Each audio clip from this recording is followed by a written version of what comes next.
फ़िरौन को गरक क्यों किया।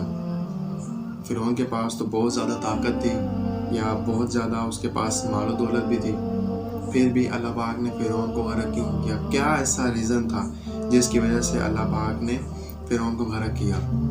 फ़िरौन एक मिस्र का बादशाह था और अल्लाह पाक ने उसको बहुत ही ज़्यादा दौलत से नवाजा हुआ था।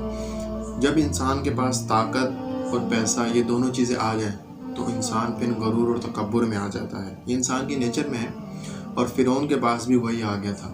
वो अपने आप को खुदा बोलता था कि मैं खुदा हूँ, मैं तुम्हारा सबका खुदा हूँ, मैं तुम सबको खिला पिला रहा हूँ। लेकिन एक दिन फ़िरौन को एक ख्वाब आया और उस ख्वाब में उसने ये देखा कि उसकी सल्तनत में एक बच्चा पैदा होगा जो कि उसे ही कत्ल करेगा।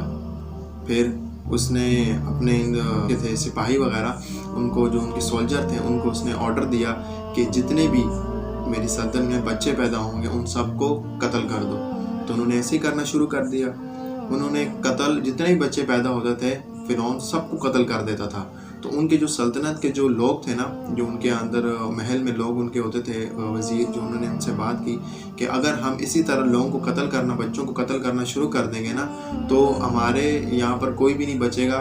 तो हमारी जितनी भी हमारी सल्तनत है या जितने भी हमारे यहाँ पे लोग हैं ये सब ख़त्म हो जाएंगे।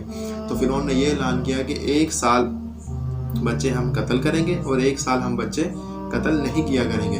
तो जिस साल बच्चे कत्ल नहीं हुए थे या मतलब ऑर्डर नहीं था कत्ल करने का, उस साल हज़रत हारून अलैहिस्सलाम पैदा हुए और जिस साल कत्ल करने का हुक्म था उस साल हज़रत मूसा अलैहिस्सलाम पैदा हुए। तो उनकी जो वालदा थी वो इतना डर गई थी, तो उन्होंने क्या किया, हज़रत मूसा अलैहिस्सलाम को एक संदूक में एक बंद करके और पानी में बहा दिया। तो अल्लाह पाक की कुदरत, अल्लाह पाक की देखें कुदरत, देखें अल्लाह पाक की ताकत देखें कि उसी फ़िरौन के घर में, यानी उसी बादशाह, उसी जालिम बादशाह काफिर के घर में ही हज़रत मूसा अलैहिस्सलाम को पनाह दी। हज़रत मूसा अलैहिस्सलाम की वहीं पर उनकी परवरिश की। हालांकि हज़रत मूसा अलैहिस्सलाम अगर चाहते तो मतलब बच्चे थे ना उस टाइम पर, हज़रत मूसा अलैहिस्सलाम चाहते तो फ़िरौन का ये कहना मान के सब कुछ जिस सल्तनत में ऐश करते। लेकिन क्या था कि जो अल्लाह यानी कि हमारा रब, वो बताना था कि वो है कौन है।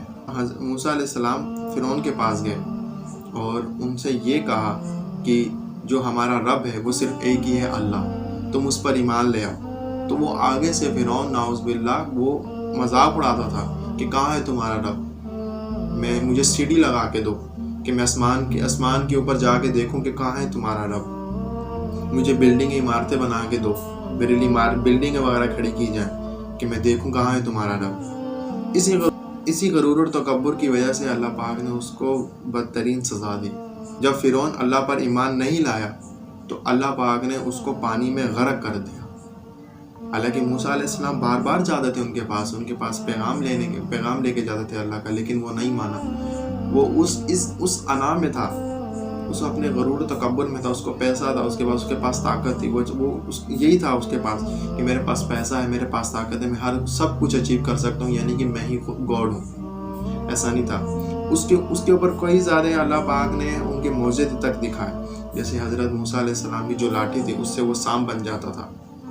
हालांकि देखिए मूसा अलैहिस्सलाम की जो लाठी थी वो एक फ़ायदेमंद चीज़ थी, लेकिन वो जब नीचे फेंकते थे तो वो क्या चीज़ बन जाती थी, नुकसानदेह चीज़ बन जाती थी। लेकिन जब हज़रत मूसा अलैहिस्सलाम उस नुकसानदेह चीज़ को जब पकड़ते थे हाथों से तो वो क्या बन जाती थी, फ़ायदेमंद, यानी कि एक लकड़ी बन जाती थी। उन्होंने जितनी भी अल्लाह पाक ने मौजे करके दिखाए फ़िरौन ने सब देखा, लेकिन वो फिर भी ईमान नहीं लाया और अल्लाह पाक ने उसको समंदर में गरक कर दिया। आज भी फ़िरौन की लाश मिस्र के एक म्यूज़ियम उसमें पड़ी गई है। और क्यों पड़ी गई है, क्योंकि उसको किसी ज़मीन ने, मतलब आसमान ने, पानी ने, ज़मीन ने, किसी चीज़ ने उसको एक्सेप्ट ही नहीं किया कि वो अपने अंदर उसको रखे। सब ने उसको उठा के बाहर फेंक दिया। आज उसकी जो लाश है वो मिस्र में यहाँ पे रखी गई है म्यूज़ियम के तौर पर लोगों को दिखाने के लिए।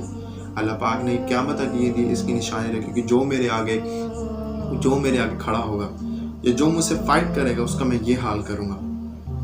अल्लाह पाक फरमाते हैं कि सब काफिर, जितने भी काफिर हैं ना, उन सबको एक एक सज़ा मिलेगी, लेकिन इसको 2 सज़ा मिलेगी। पहली तो ये कि ये क़यामत तक जलता रहेगा, क़यामत तक यानी कि जलता रहेगा, सुबह भी जलता है, शाम में भी जलता है।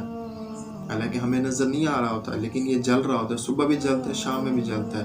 دوسری جو اس کی یہ بڑی سزا ہے وہ یہ ہے کہ یہ قیامت تک ایسا ہی پڑا رہے گا۔